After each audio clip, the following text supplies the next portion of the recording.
Hello friends, previously we have learned about the first chapter of political science, power sharing.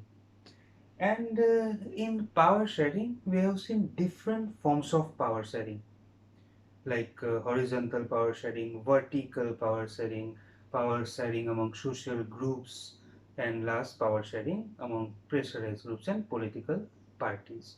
So in this chapter, federalism, we are going to learn about second type of power sharing, which is called vertical power sharing. Previously, in the case of Sri Lanka and Belgium, we have seen that government of Belgium adopted principle of power sharing in different way, like in series of amendments, different powers shared among different communities, as well as we have seen provinces, Wallonia and Flemish, they got some different power from state government, powers transferred to those provincial government. And as a result, we have seen Belgium successful remain to maintain diversity and peace and harmony in a country.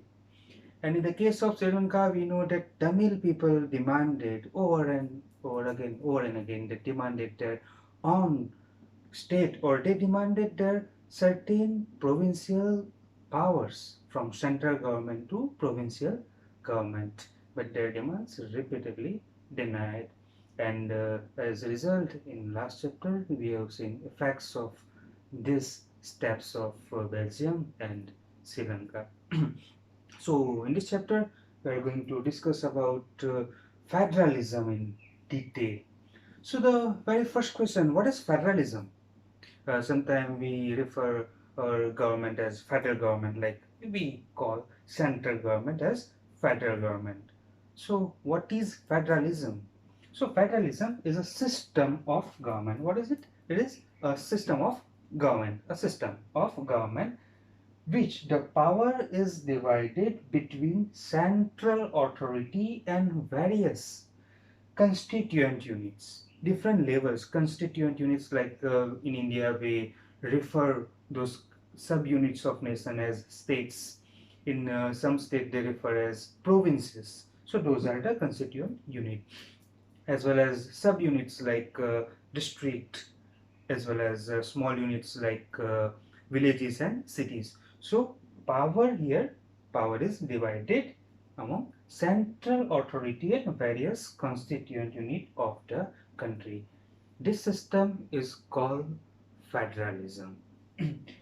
So federalism today, do you think that all the countries, all the democratic countries in the world, they follow federalism, federal system? Actually not. Here there is a map of the world, and the red indicated countries, they follow, they adopted federal system. So Russia, India, Australia, Malaysia, South Africa, total 25 countries including USA and Canada. There are 25 countries where they follow federalism. So what about other countries? More than 200 countries are given here. So what about other countries? They have only one unit, that is the central unit, or do they have other levels of the government? Actually, they have. So many other countries where they don't follow federal system of government, they have different levels of the government. Yes, they have. And this system is called unitary system, where they have different levels of the government. As same as the federal system, federation, like in India or USA. There is one common thing about this two system, where they have different levels of the government. So let's see what are the difference between them. Let's distinguish difference between the unitary government and federation. So there is only one government for the whole country, and all the powers concentrated in the hands of the central government or the only government. That means central government is most powerful and all the powers are remain in the hands of central government, where in the unitary system of government. But in federalism, In federation, like in India, there is division of power between central government and state governments like Belgium. We have seen that in one of the amendments of Belgian constitution, powers are given to provincial government. So here both have different levels, but here powers, certain subjects given to state government or provincial government. First difference. Second one, there could be provincial government and there could be make laws, but it requires the central government's approval. They have different levels of the government, means they have provinces, they also have provincial government, but those governments are useless. Useless means actually they are useful, but actually they don't have powers, they don't have autonomous power to make decisions for their own province. Actually, they need to take approval from the central government. If and only if central government approves particular decision, then only they can prevail that. Otherwise, they can't. Ultimately, those provincial governments are answerable to central government, and in other words, we can say they are the subordinate, merely subordinate of central government. But in federation, this is the difference between unitary government and federation. Because in federation, some powers, not all, but some powers are given to state governments permanently. Means in certain areas, in certain subjects, state governments can make their own decision. They don't need to take approval from the central government. They are free to make their own decision. For an example, in India, police department falls under the state government, means that is the subject of state government.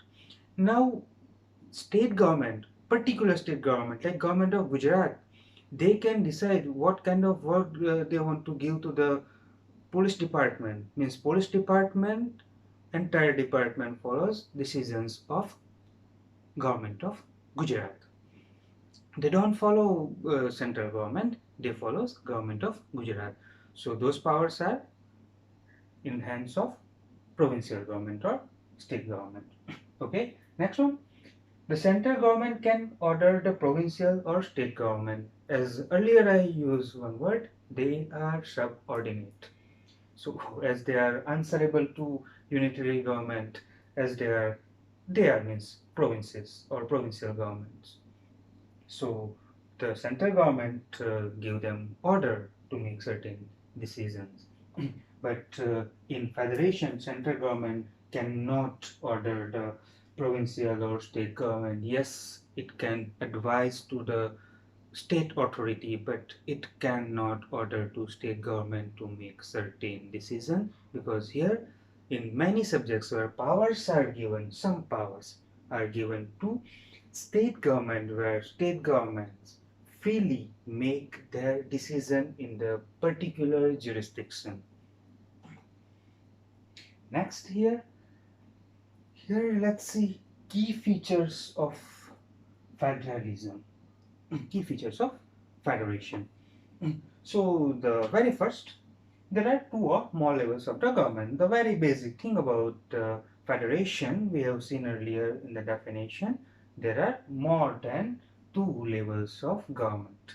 Like in India, there are three levels of government, which are central, state, and local government. So the states, democratic countries or democratic states, those who follow this federal system, they have more than two levels of government or two tiers of government. That is the very basic thing. Second, different tiers or levels of the government govern the same citizen. Means there are different level, but ultimately they rule the same citizen.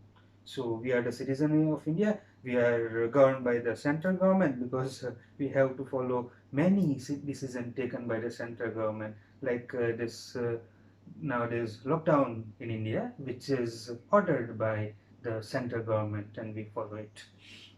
Afterwards, we can see that many decisions are taken by our state government. So actually, we are governed by multiple levels of government: central government, state government, as well as local government. Local government, we consist like municipal corporation, municipal council, or if we live in small village, there we can find the village panchayat. So those are local levels. More about them, they have their own jurisdiction in matter of legislation, taxation, and administration. So as we can see that here we rule by three different levels of government in case of India: central government, state government, and local. Local government is also called as self-government. Why it is called self-government? In upcoming topic we will learn. So here we are governed by this as citizen symbolic. We are governed by these three levels of government, and each of them has their own jurisdiction, their legislation, where they can make decision, as well as they have their financial autonomy, taxation, like land revenue collected by state government, law and order maintained by state government, as I mentioned earlier, police department. Central government collects income tax as well as foreign policies, banking system, that all under central government. And the local or self-government collects property tax like house tax collected by local government, municipal council or village panchayat. Next, third one, the jurisdiction of these levels are specified in the constitution. Yeah, there might a question that who decides their jurisdiction, means which tax collected by which level, uh, which responsibility falls under the which type of government. So all these things that prescribes in the constitution. The powers the powers these governments at different levels enjoy are constitutionally guaranteed. They cannot make their decision, they cannot share, but those are prescribed in the constitution and their powers are constitutionally guaranteed. Next, the fundamental provisions of the constitution cannot be changed unilaterally. That means any of the level wants to increase their power, and one like central government wants to take power from state government. So this can't be possible, because if they want to make change, consent of different levels of the government is required. So here either central government or state government unilaterally cannot change any of the provision of the constitution. Consents of different levels are required, that is condition. Next, fifth feature of federation. Courts have the power to interpret the constitution. Here courts plays an important role, and the most important that the supreme level of court plays a role as an umpire. So in case of disputes between different levels of the government, the courts act as an umpire, and mainly here supreme courts plays a role as an umpire. Next here, features of the federation. Sixth one, sources of revenue. As they have responsibilities, they have powers, of course. Revenue sources, income is also important. So sources of revenue for each level of government are clearly specified in the constitution, because they have their financial autonomy. Example we can take, like present day, most of the tax are vanished by the government previously, like VAT, service tax and all. And instead of this multiple taxation system, one tax system is adopted, which is we call GST, goods and service tax. So if you know, if you have ever seen the bill of a particular thing, or restaurant bill or any other bill, invoice, where you will find the GST amount, percentage and amount. So this percentage mainly divided into two categories, CGST and SGST. CGST stands for central government, means central GST, and S for state GST. So that is sharing of taxes between central government and state government. What about third level of government? Third level of government also has certain taxes, like they collect property tax, water tax, as well as this level of government generally gets grants amount from the state government. More, the federal structure has dual objective. As we know that the objectives of federal system, so it has two objectives. The very first, that is safeguard and promote unity of the country. As we know that example of Belgium, it succeeded to maintain that there were unity in the country, unlike Sri Lanka. So it plays a role as a safeguard. And second, it's accommodated regional diversity. Like states can make their own decision for their people, because like countries like India, where in different states different people live and they have their own features. So like cultural diversities, the linguistic diversities, educational. So in all different matters, state governments can make decision for their people. It might possible that one decision is suitable for a particular community or for a certain area, but not appropriate for whole country. So in this case, this state governments, they can make decision for their own territory. Next, the success of federalism depends on the following. First, government at different level should agree to the rules of power sharing. They have to accept power sharing, and they should trust each other, because despite of their different levels and their different powers, actually they are connected. All levels are connected with each other. Yes, central government has its own power, state governments, it doesn't mean that they are separate. No, they are not. They are connected. So again, two important aspects, we can say that mutual trust and agreement to live together. Uh, More here, how many types of federation are there? So mainly there are two types of federation, coming together and holding together. So these two types are on the basis of formation of the federation. Means when a country is federation form, like USA, when they form their constitution, they design their constitution, as well as in India, they designed their constitution, they adopted these two principles. A type of federation is formed is mostly determined by the historical context in which they are formed. So, like first coming together.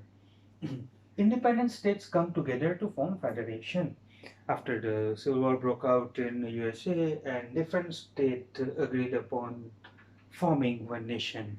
So this system is called coming together, where different units of a country, they agreed upon one federation, that is called coming together federation.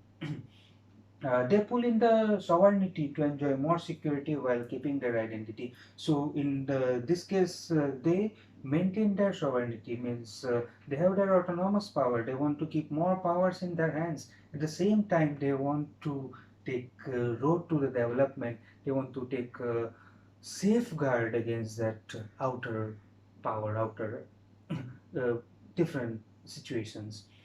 All states enjoy the equal power in most the cases. A state can walk out from the federation if it wants. In coming together, like in USA, there are 50 states. Any of them, if wants to leave this federation, they can.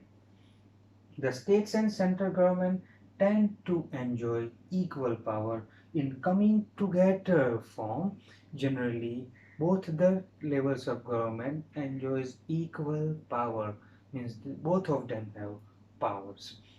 Now, second, holding together. Like in case of India, a large country is divided into states, and these states are given some powers.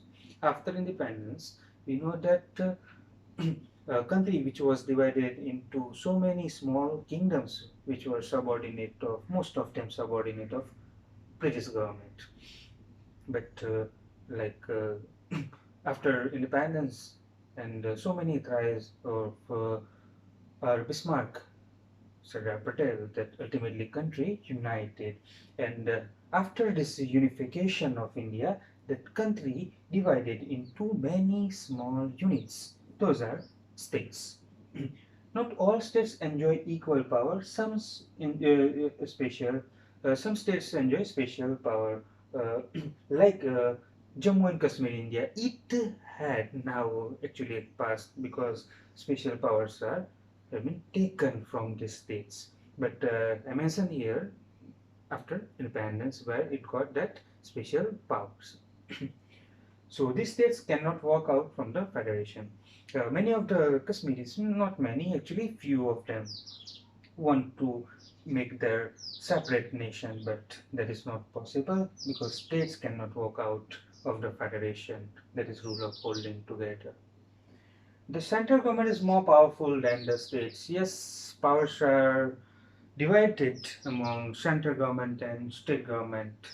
Although here, state government has less power compared to central government because the central government is responsible for the whole the nation. So compared to state government, central government has more power. Further, more about federalism, like in case of India, we have seen that India is a federal country, but how can we say India is a